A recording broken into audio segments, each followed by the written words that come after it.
Welcome to Stress-Free IEP. You do not need to do it all alone. With your host, Frances Shefter, Principal of Shefter Law. You can get more details and catch prior episodes at www.shefterlaw.com. The Stress-Free IEP video podcast is also posted on YouTube and LinkedIn, and you can listen to episodes through Apple Podcasts, Spotify, Google Podcasts, Stitcher, and more. Now, here's the host of Stress-Free IEP, Frances Shefter. Hello, everyone, and welcome to the show. I'm so excited, and I know I say that so often, but it is because I'm learning. Our guest today, Mary Shouse, Shouse, sorry, I know I was going to get it wrong, is an occupational therapist with a specialty in helping people with Tourette and other tic disorders. And why I'm so excited is because I know nothing about Tourette. With all of my education and training, I know very, very little. I even always called it Tourette's, where there is no S, so I've learned that. Mary is the founder of the company's Help for Tics and the author of a book called Breaking the Tic Cycle, which is practical solutions for Tourette Syndrome and tic disorders. She helps her clients capture the power of sensory system in combination with behavioral therapists to manage their tics, to live their best lives. And in her previous career, she was a special education teacher and plays a strong role in helping her families and clients navigate the 504 and IEP process with the unique needs of a tic disorder. And like, as I said, I know nothing about Tourette, very, very little. And as I said, I pronounced it wrong. So I'm excited to learn myself and also for our listeners. So what's like the prevalence of Tourette and what is concerning and what should people know, like in general? Yeah. Well, the thing is, for how common Tourette syndrome is, it's actually kind of surprising that more people don't know about it. And that's kind of how I'm here. So I started off as an occupational therapist working in a pediatric clinic, and I had 2 clients come in within the span of 2 weeks, both boys, both with autism and Tourette syndrome, which later on I'm realizing that those tend to be co-occurring conditions. And I'm thinking, I don't know what to do. I have plenty of experience with autism, but nothing with Tourette. And parents were saying, you know, we've got tics that are problematic. We don't really know what to do. Can you help us? And so, you know, in my research, I went to the Tourette Association of America and I found out, oh my gosh. Well, first of all, tics are common in general. So 20% of kids from 6 to 17, even typically developing, have tics at some point. So did you know that? No, like, wow. Yeah. Well, yeah. My head is now spinning from autism and Tourette because I had never even thought about it. But like now I'm going, well, is it stimming or is it Tourette? Is it the and I forget what they call it, the repeating of the phrases and stuff like that and the bluntness. Is that autism or is it Tourette? Like, how do you figure out the difference in that? Yeah, that's a very nuanced question, and it takes time and it takes information from a lot of different sources. Like definitely the parents are a primary key person in helping us parse out, like, is this actually a tic or is this a stim?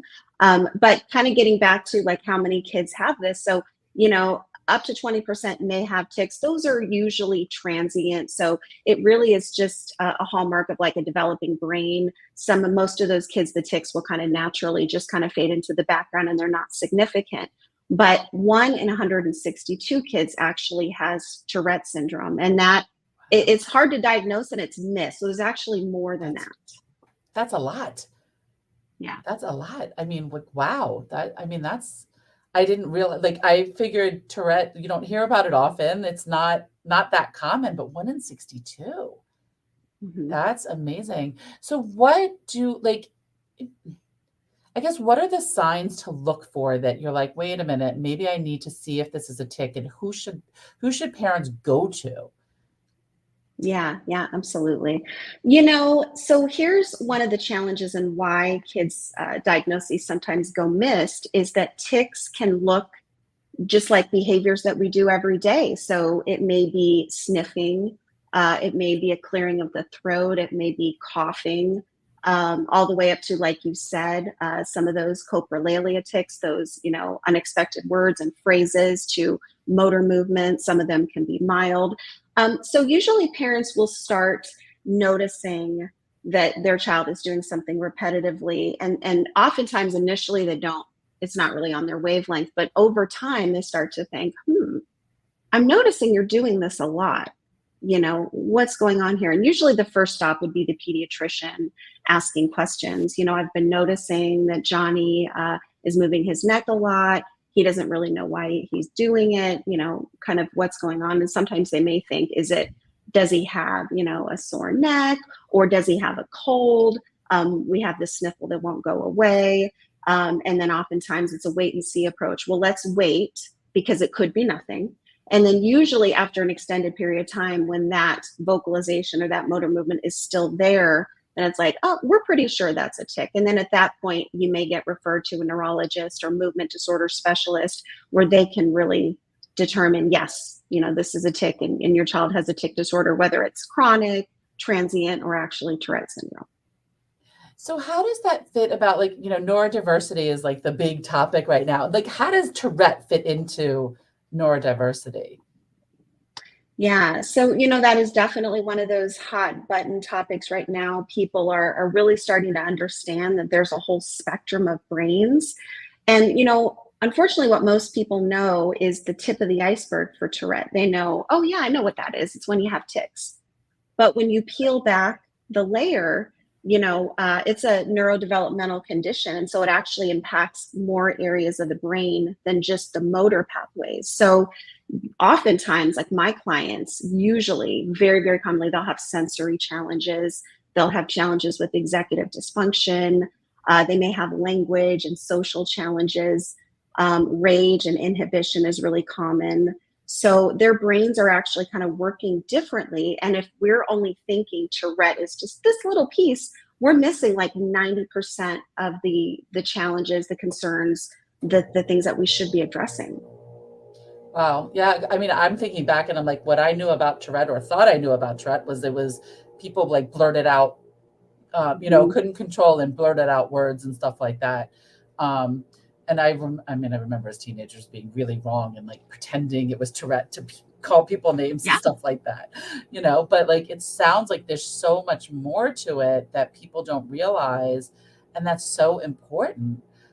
So I know you said autism. Are there other I guess the executive functioning, the co-occurring conditions, so it's kind of all together. And I guess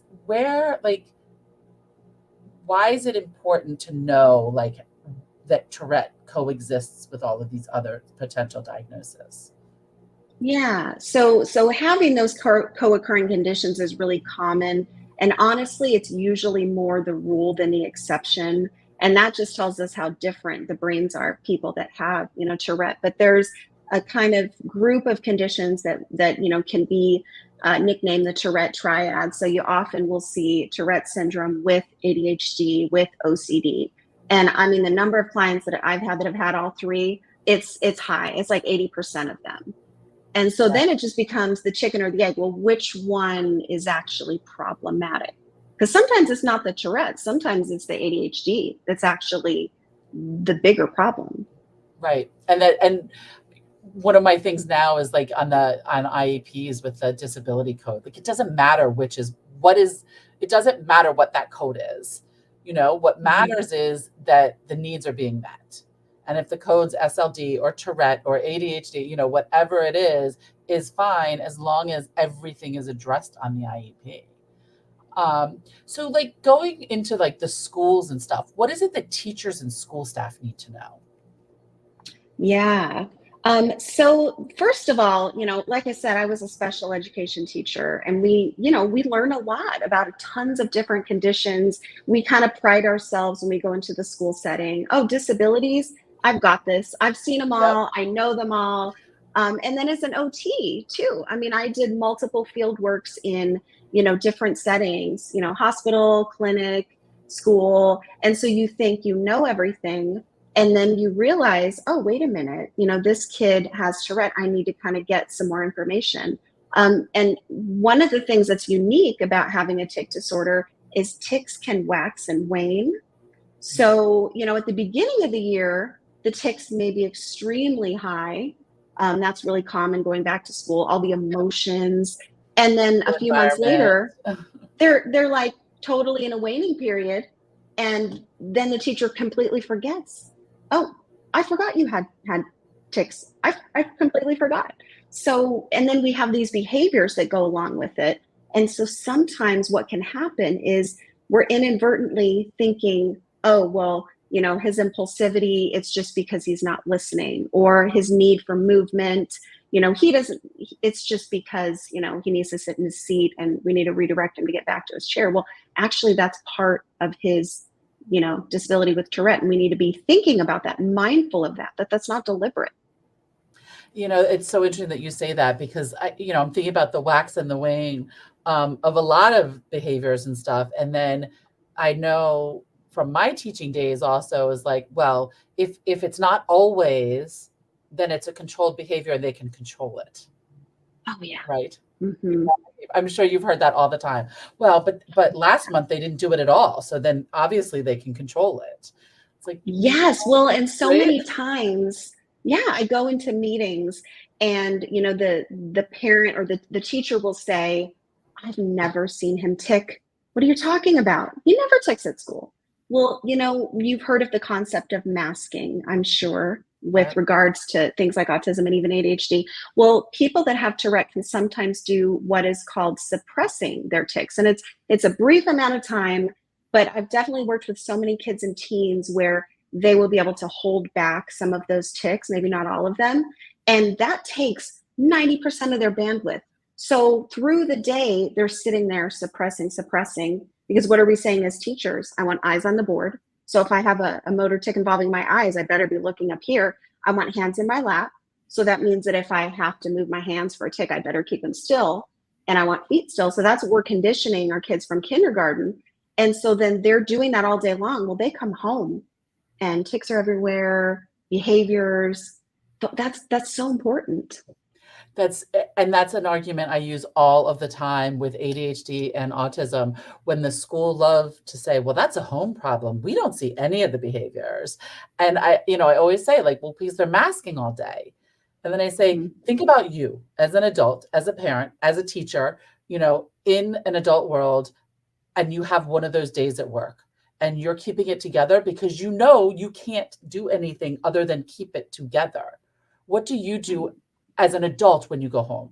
Go for a run, go work out, have a bottle of wine, or maybe just a glass, but a bottle some of those days, right?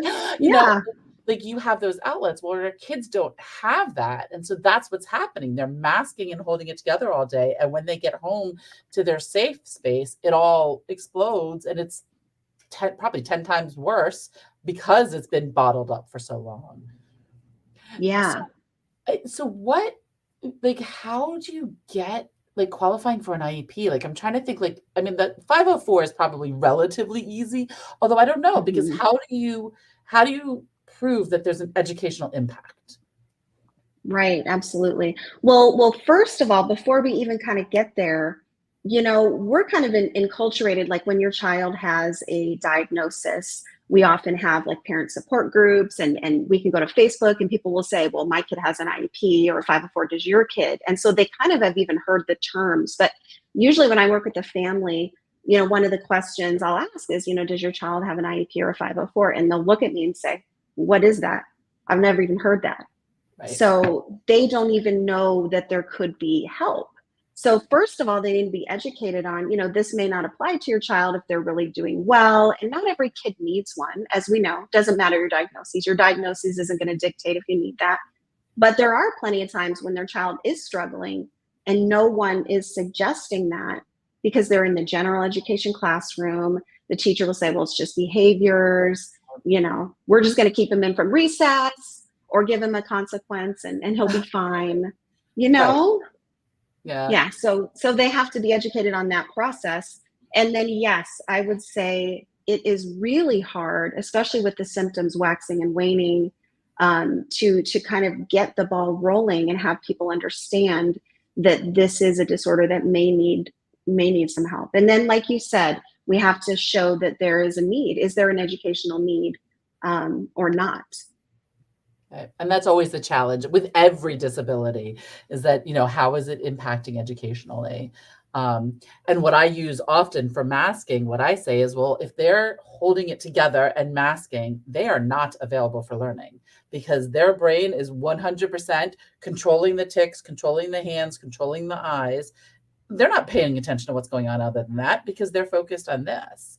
And keeping themselves the way they're supposed to be in school. Yes. Well, and I think too, kids don't know how to, obviously, to tell people that something's going on. So oftentimes I'll meet with the family, I'll meet with the child, and we'll talk about school, and then, we'll talk about tics, and I might get down to like maybe the hands, and we're kind of asking about different motor tics, and I'll say, do you ever have any tics with your hands, your fingers?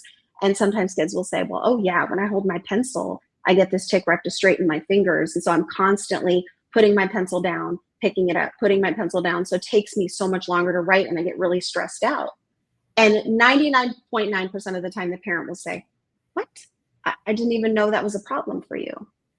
So Right. we're not always asking the right questions, Because the kids don't know. Like, I've met adults that got diagnosed as an adult, and they're like, as a kid, I wondered why it was so hard for me. I wondered why I did these things and thought something was wrong with me, because they didn't have the diagnosis. And now as an adult, when they get it, it's like, oh, it explains everything.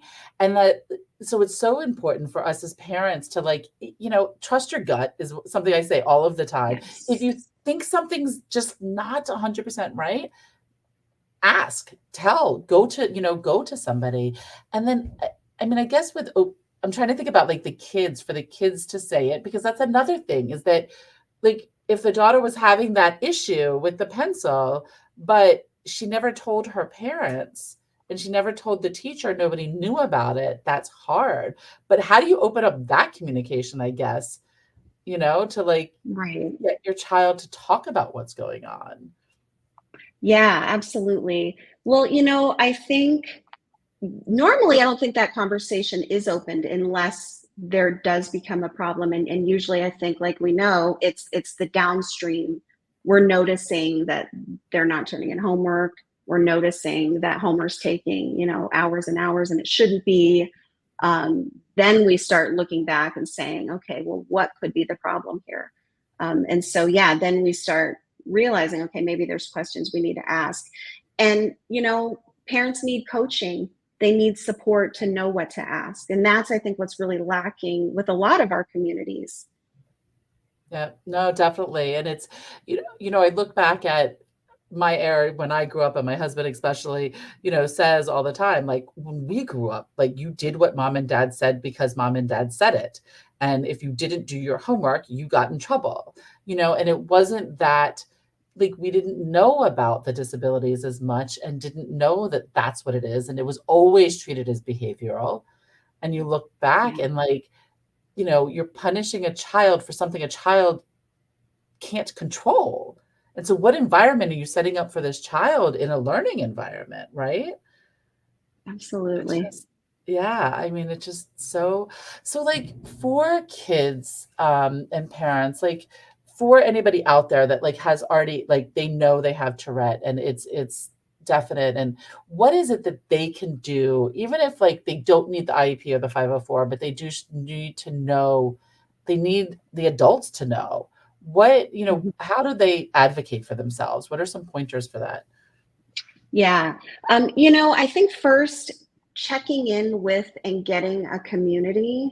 So with a condition like Tourette, like some of our other, diagnoses, this isn't typically something that these symptoms when we turn 18 are going to magically disappear. So if we're not plugging into a community, we're kind of sitting by the sidelines, and there's so many things that we could do, and people that have gone before you that know, hey, maybe you should look into this. This is what worked for my kid.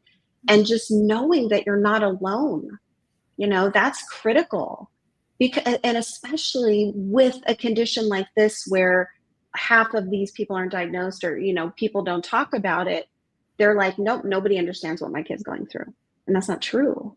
Right. And you join, like, I go into parent groups all the time, and it's funny. Both my kids are neurodiverse, and it's funny because I go into parent groups and I'm always kind of careful and say, like, look, I am an education attorney, but I just want to be a mom right now.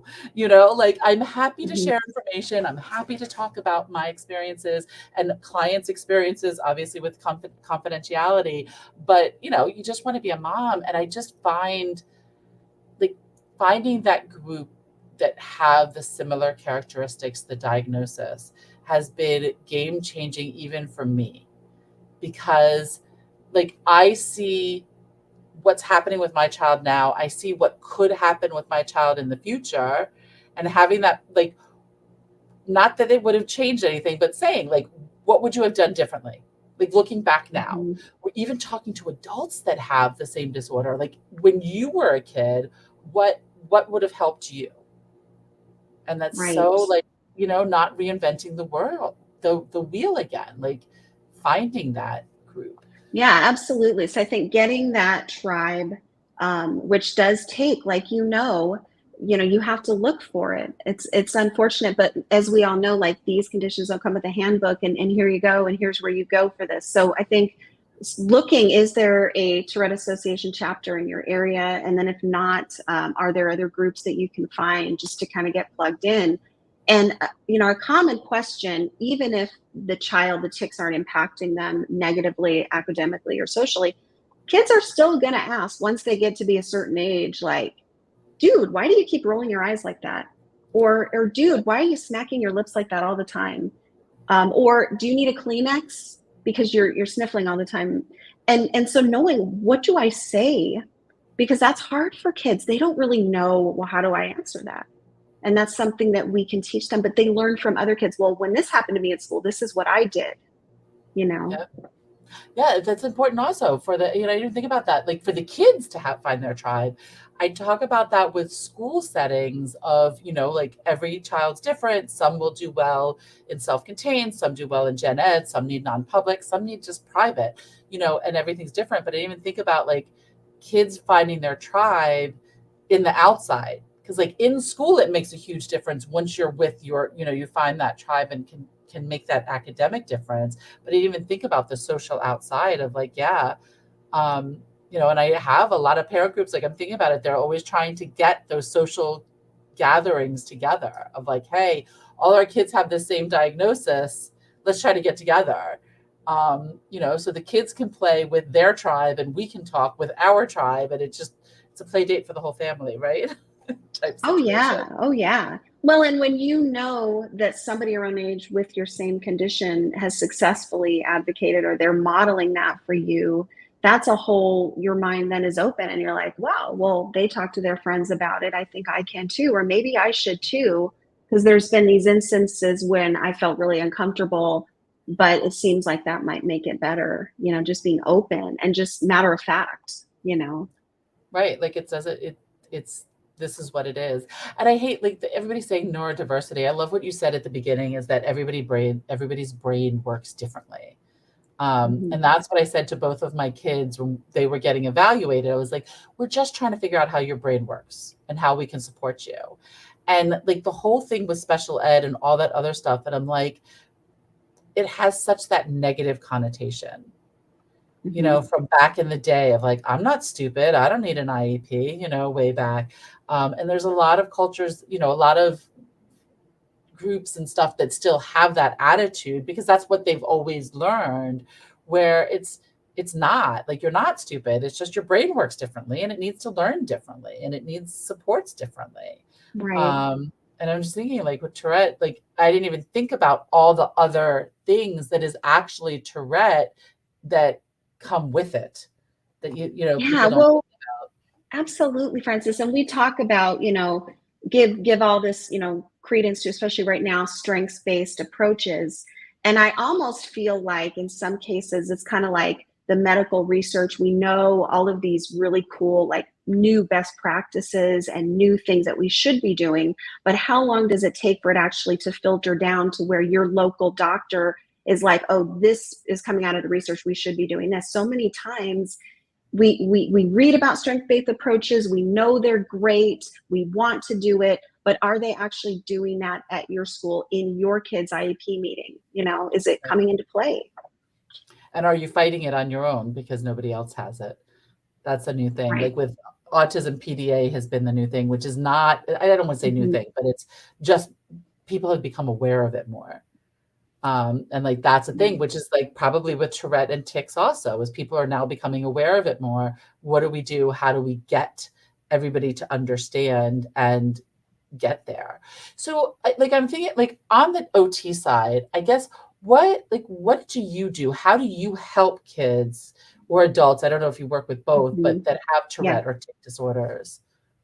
Yeah, so there is a behavioral therapy that is called comprehensive behavioral intervention for tics. And so that is the therapy that I'm trained in. And, you don't have to be an OT to use behavioral therapy. You can be a psychologist, you can be a social worker, but what makes it different when OTs are using that behavioral therapy is that we combine the sensory piece, we combine the functional piece of that child in their environment, in their setting, and we really look at all of those pieces together.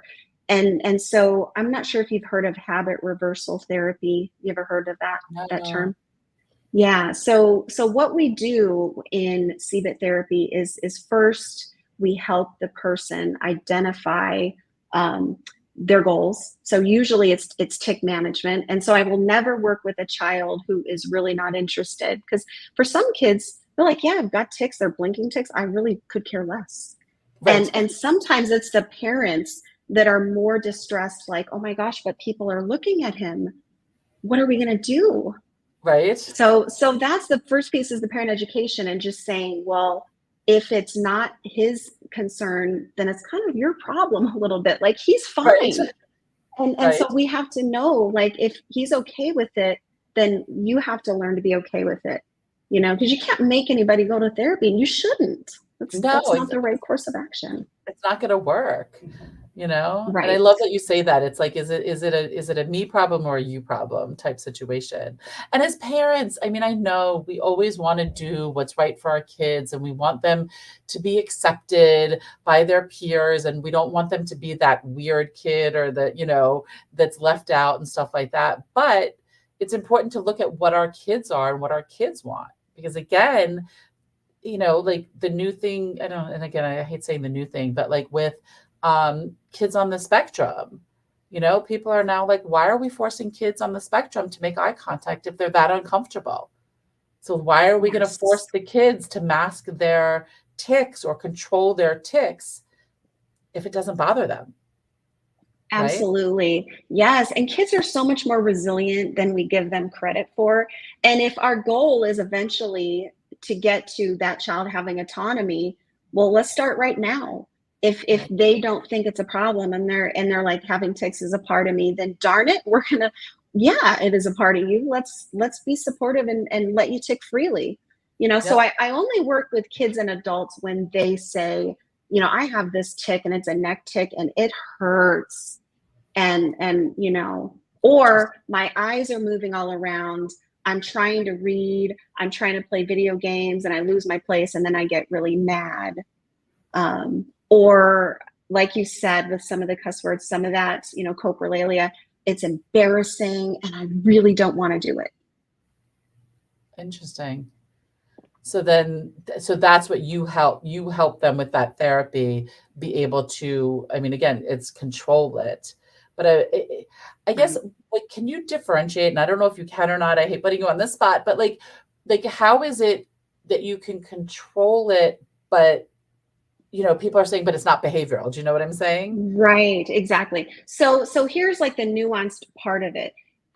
Therapy is not controlling it, and that's what we have to help parents understand it. It's a management technique. So what we do is, and I'll kind of give you the little 5-minute about it, but We go through awareness training. So that's kind of body-based training. So do you know when your tics are happening? And oftentimes they do. So oftentimes the child or adult will have what's called a premonitory urge, and they may feel like, maybe with a vocal tic, it starts in their chest and they feel like a pressure and urge. And so we help them to kind of identify that. Then we help them identify, what are all the components of the tic. And then what we do is then through habituation, we can have them change that tic pathway, rather than I feel the urge to tic, I do the tic, my brain gets relief and the feeling's gone away. And that's that subconscious cycle that's happening over and over again. Well, we can help kind of guide their brain towards, I feel the tic coming on, I do something that's a little bit different, and the tic feeling will eventually kind of go away, and my brain doesn't get quite that same reward. And so eventually my brain learns that I don't have to pay attention to this urge anymore. And that urge tends to get weaker over time. And so once they've practiced it, they're like, well, yeah, I used to have this really strong physical feeling if I had to let that vocalization out. But now it's kind of like a 2 out of 10. And when it comes, I feel it, but I do something else. Maybe I whisper under my breath. Maybe I hold my tongue in my mouth. Maybe I do a different breath pattern, and the feeling goes away, and then I can go about my day. Wow. That is so amazing. Like it's so connecting everything. It's making me think about, like, when you have an anxiety attack, like one of the things that, I have anxiety attacks occasionally, not as much anymore. But like acknowledging it, like, this is what it is. This is what my body needs. This is what's going on. And, like, accepting it. And then finding a way, like, I used to do okay, you've got 10 minutes, be in your anxiety, and then you're going to come out, So it's management. How do you manage it? Exactly. Well, and what's really interesting about tics, and it's not always like this for other neurological kind of, conditions, but tics can be very much responsive to your internal state and your external state. So immediately when a kid will know, like, when I get really excited or really amped up, my nervous system's revving up, my tics just correlate with that. Or I'm feeling really angry. Wow, when I was feeling really angry, my tics were really, exacerbated. And so part of the therapy too is helping them look for patterns. So we call it being a tic detective.